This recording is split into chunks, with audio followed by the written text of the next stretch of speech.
be working on a rear disc or drum to disc brake conversion kit on a first generation Dodge pickup. So I have actually never done one of these before, so I'm gonna just kind of experiment and see. Hopefully it's gonna work.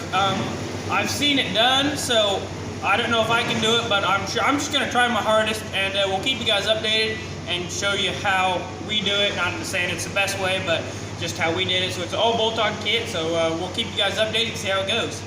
Alright guys, so this is a drum to disc brake rear conversion kit for a 1992 Dodge pickup on a Dana 70 rear axle.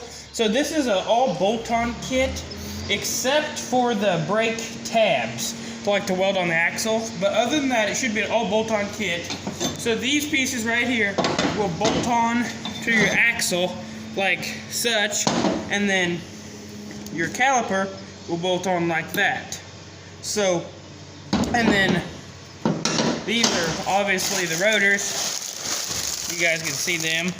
And then these are some brake lines here that they sent to, because they're probably bigger brake lines. And then these are supposedly all the bolts. So, and then these are some of the brake tabs also. So I'm gonna work on taking the rear end apart, and we'll keep you guys updated as we go. Alright guys, so I got the tire off, and now I'm taking the left, or the driver's side axle out. So I got all my bolts loose, now I'm just taking them off, and then, because you gotta pull this off, and then you can get the drum off. So I'm just working on pulling this off, and then I can take the drum off. Which is the next step. And always be careful, there is a seal here at the end of the axle, so always just be careful that you don't booger up your seal when you are pulling this end of the axle off. Sometimes you have to slide a screwdriver in there. We've been in the other trucks multiple times. Is this the first time we've ever been in this axle, Justice?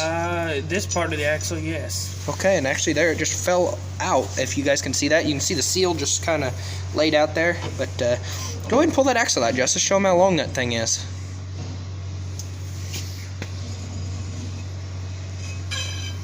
There we go, guys. So Justice will set that on top of his bed so he doesn't get the floor too oily up here. And so if you can see that, that's how long that thing is. It looks a lot longer out here on the workbench than it does on the... Then there's his axle in there. So he'll take this little tab out, and then he'll be able to unscrew the nut, which will then let the bearing and the rotor come out, and then we'll catch you with an update. Alright guys, so I got the drum pulled off. You guys can see the inside bearings still in there.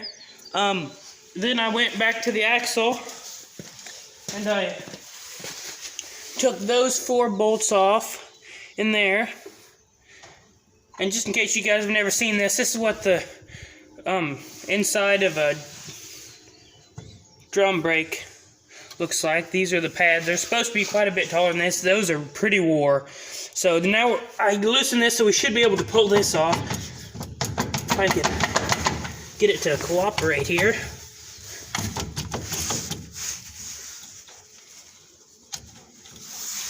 And then I'll have to take the brake line off, which it may be stuck. But that's how the drum brake works. If you guys have drum brakes and are trying to rebuild them, go back on our YouTube channel. We made a video on how to rebuild drum brakes on a Dodge pickup from 1989 to 1993.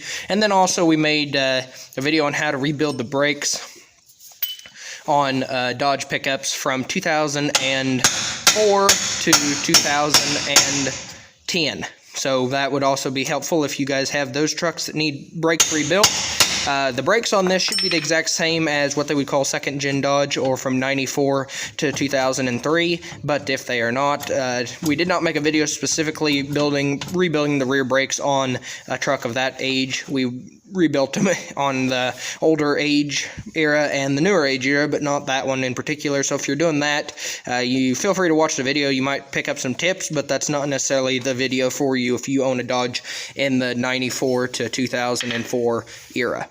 Nevertheless, Justice is going to keep picking at this a little bit, trying to knock it out, and we'll catch you up again.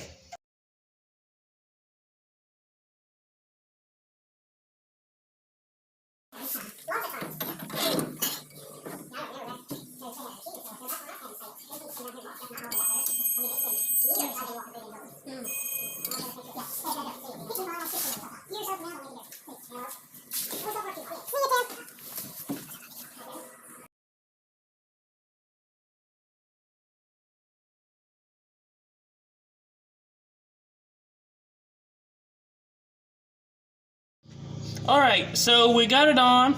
As you guys can see,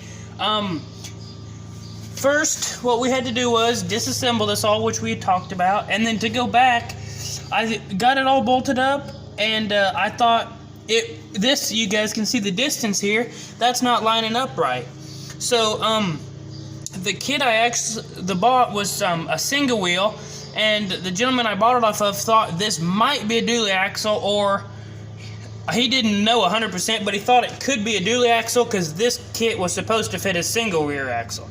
Now this was a single wheel when I got it, and that's the way I'm running it, but he didn't know, so I just built spacers and bolted it together. As you guys can see, it's solid. We're going to probably take some strap metal and weld in between the spacers to make it more sturdy. That's what he also recommended. So then here on the outside, this piece was on the outside of the drum. So the studs, I just put this upside down and put my rotor over this piece and the axle part, and then I just tap the studs through the rotor, through this, and then out here. So that's also what I did. And then my brake line, as you can see, it's a little curly-cued. That was a little trouble getting that off, but I ended up heating it and I got it. Hopefully it won't leak. And then I connected them. Then it's a little long, but I thought, well, if it does leak, then we'll just fix it. I hated to cut it and then have it do leak. So then it's a little long, but I'll get it zip tied or something. I'll bend it back around so it doesn't hit. So then I put the caliper over the top, and then I ran the Allen head bolts through. And then there's threads in this piece to hold this Allen bolt in. So yeah, it's on. This would spin, but the axle's in there, so it's not going to spin. But yeah, so that's how we go. And then there's plenty of room here for the pads to wiggle, so I didn't pinch them too tight. This does free spin a little bit. You can see until the axle catches. That's just a little bit of slack in the rear differential. So yeah, there you guys have it. Not too difficult. The first one was the worst, and you guys can see this line. It does rub just a little here. I tried to pry it up and tighten it. It didn't seem to help, so it's not hardly rubbing. So we're just gonna go like that, and if it causes any problems, we'll deal with it from there.